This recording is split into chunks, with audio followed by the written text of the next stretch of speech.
about what do you feel like the dietetics field could learn from a health coach or the health coaching field? That's a good question. And I don't know about that. Like, I think that we could look at health coaches kind of like, and again, I'm going to use the nursing analogy because like nurses typically will have nursing assistants on the floor with them.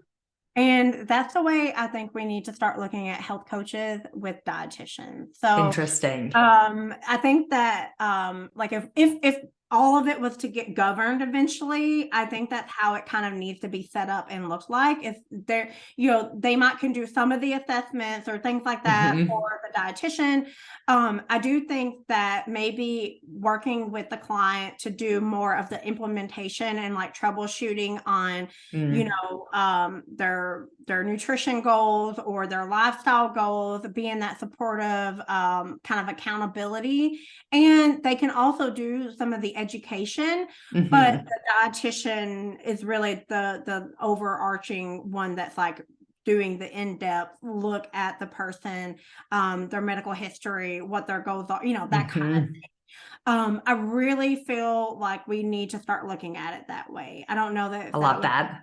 Her, but it is, it's just really interesting looking at the differences. Like, it would be illegal for a nursing assistant to represent themselves as a nurse, just like it's illegal to represent yourself as a doctor and things like that. And that's why I find it so interesting about the nutrition field. It's like, we're just letting people. Yes.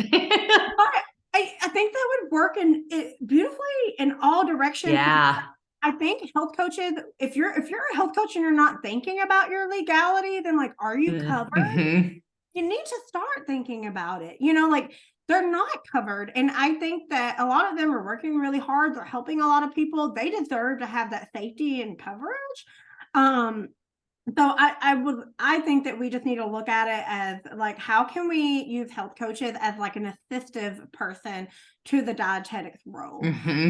Maybe, they could spend more time with the person and help them. Like I said, they can do the education. They could still do a lot of the things of what health coaches really, I think, initially meant to do. Definitely. Oh, that's awesome. I think that's a fabulous answer. I love that. Yeah, I don't know how to get that ball rolling. What the solution would be.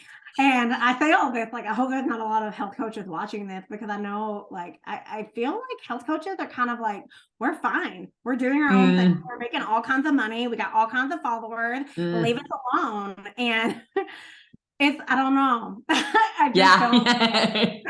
Yes. Like, it's really scary.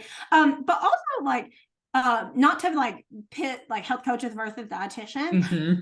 As someone who, did take on that role first, you can work with and under dietitians as a health coach. And I actually recommend that. I worked for a company for 1.5 years, where I had a whole team of dietitians. And you know what? Like, I needed them. Okay. Because I haven't had that extensive knowledge and education. There were some times where I got into maybe a pickle, if you will, with a client. And I needed to be able to like reach out to the RD that was over me or above me and say, hey, this is my case. Can we go over it? And so on. So if you are a health coach doing your own business, like working on your own solo, maybe consider hiring a dietitian as like a nutrition consultant. That's some things that I've worked on. That can come in, oversee everything, and then you would have someone that you can consult when things get scary or not. Yes. But there are companies, I mean, like, I don't know if you're on LinkedIn and stuff, but like LinkedIn had like tons of health coaching companies out there now that are having health coaches where you're at least working under someone that has some licenses. So if anything were to go awry, you're a little bit more legally covered than or if you're just like in your own company, doing your own thing, or so on, you know, just doing it off of social media and stuff like that. I think that that would be a really great thing to consider as a health coach, and you would probably learn more too. If you're Yeah. excited about that, like you would learn a lot more working with a dietitian, even if it's on a consulting basis. Sure. Yeah. That's awesome. Well, you have shared a lot of really great information today, and I am so grateful. Is there anything that we haven't covered that you want to make sure to mention before we wrap up today? You covered like what it takes to become a dietitian. I feel like we need more dietitians. I know, and more like, dietitians and PCOS.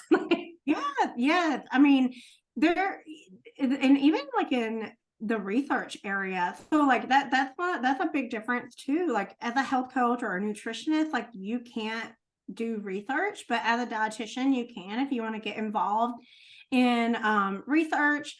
You also can, if you choose to, you can accept insurance. So that may help you with like your client load. There's a lot of perks. I think now that there's that master's requirement, a lot of people who initially thought that they wanted to go the dietetics route have kind of like they went a different direction. Sure.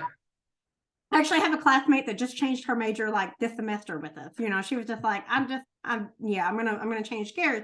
That was the best decision for her.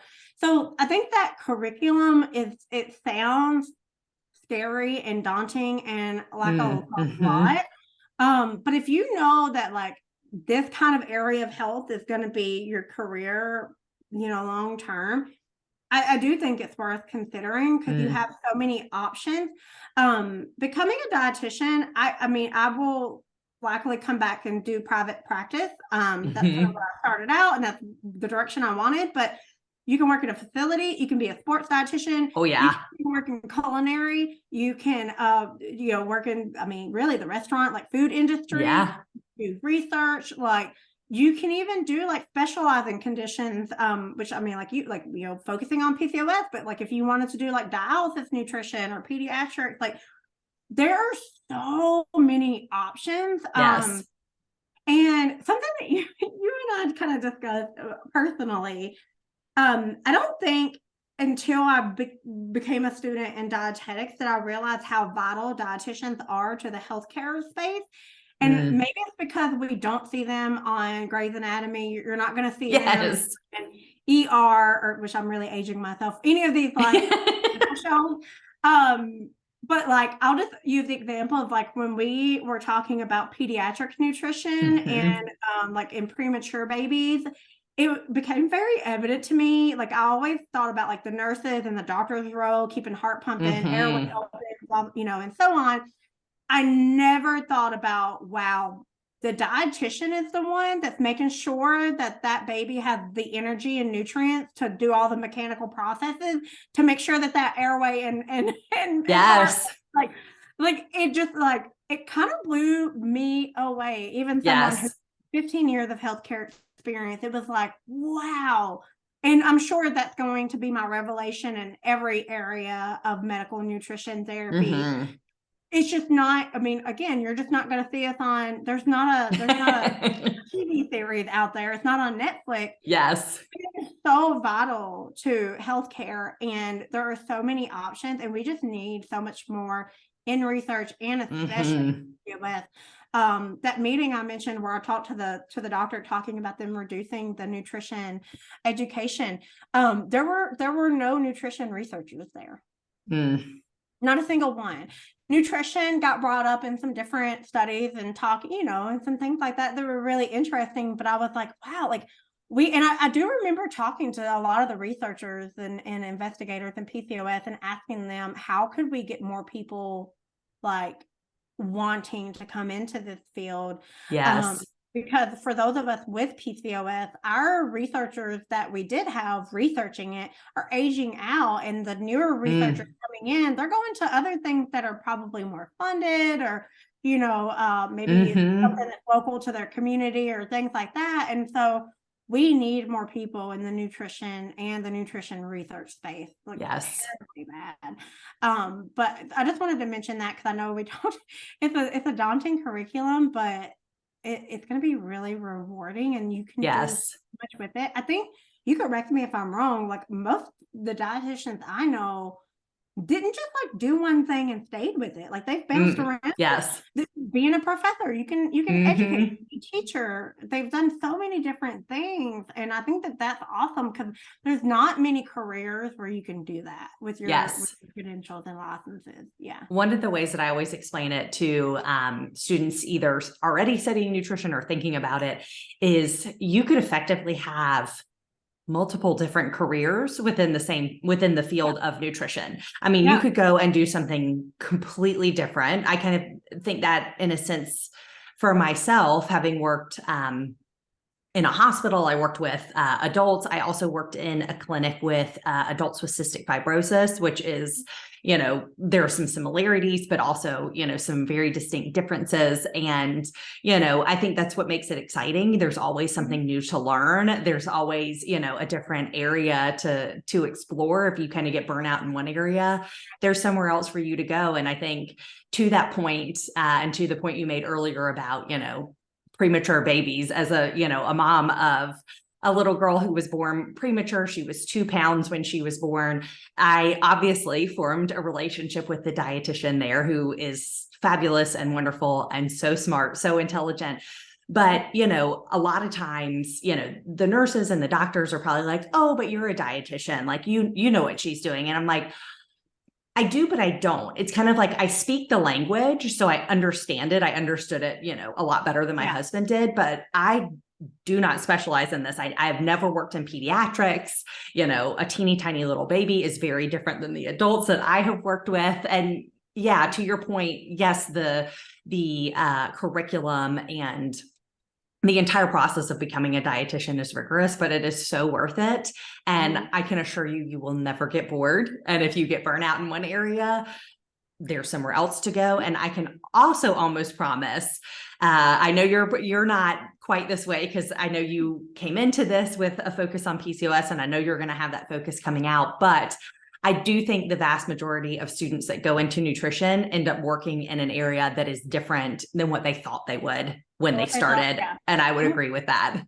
Actually, like you saying that, I believe I have decided, like, once I open my private practice, I don't believe it's going to be solely for PCOS anymore. Really? I do think I want to do more endocrine disorders, metabolic diseases. So opening it up to more like, diabetes without PCOS, thyroid conditions, renal conditions. The adrenals is something that I have a personal, connection with, and like those are really near and dear to my heart. And so like, I honestly would love to open myself up to more things. And so, but I don't know, like I have a feeling once I get through my internship, like you said, like I wouldn't be surprised if something in my internship doesn't just catch me, and I'm like, wow, I really like this. Like I really, whether it's peds or whatever, it may very well happen. Something else that dietitians do a lot of, like in that curriculum, you are asked to do like community service and things like that too. And in some of my classes, like my community nutrition class, we were required to like visit a like food bank or something along that line. And I had an amazing opportunity to do a tour at one of the food access support like organizations in Nashville.